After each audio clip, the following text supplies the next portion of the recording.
சில நாட்களாக ஈரான் மற்றும் இஸ்ரேலுக்கான போர் நடந்து கொண்டிருக்கு. இப்ப பலஸ்தீனத்தை பொறுத்த வரைக்கும் காசாவுக்கு எதிரான போர் என்பது அங்கே ரெண்டு விதமான ஒரு எண்ணம், சிந்தனை நமக்கு வேணும். காசாவுடைய போரை முன்னெடுத்தவர்கள் யார் அப்படின்னா ஹமாஸ் அப்படிங்கிற இயக்கத்தில் என்ன செய்யறாங்க, காசாவுடைய போரை முன்னெடுத்து என்ன செய்யறாங்க, போர் செஞ்சுட்டு இருக்காங்க.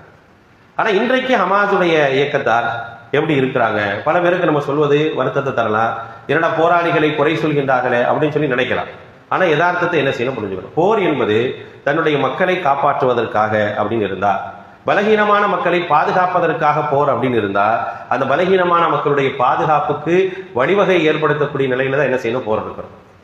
தொடர்ந்து பலகீனமான மக்கள் வீடுகளை இழந்து, உடைமைகளை இழந்து, உயிர்களை இழந்து, பெற்றோர்களை இழந்து, பிள்ளைகளை இழந்து, எல்லா நிலைகளும் என்ன செய்யறாங்க, பாதிக்கப்பட்ட நிலையில் இருக்கக்கூடிய நேரத்தில் கூட பிடிவாதத்தின் காரணமாக, நம்முடைய பிடிவாதத்தால் இந்த மக்கள் பாதிக்கப்படுறாங்கன்னு தெரிஞ்ச பிறகும் அதே பிடிவாதத்தில் இருக்கும்போது அது மிகப்பெரிய அநியாயம்.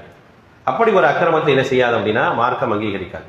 இப்படி செய்யக்கூடியவர்களாகத்தான் என்ன செய்யறாங்க இன்றைக்கு அந்த ஹமாஸ் இயக்கத்தினர் இருக்கிறாங்க, போராடினாங்க, அதெல்லாம் என்ன செய்ய மறுக்க முடியும். ஆனால் இன்றைக்கு அந்த மக்களுடைய பாதிப்புக்கு காரணம் யார்? எவ்வளவு பெரிய மக்கள் பாதிக்கப்பட்டிருக்கிறாங்களே, எதுவுமே இல்லை.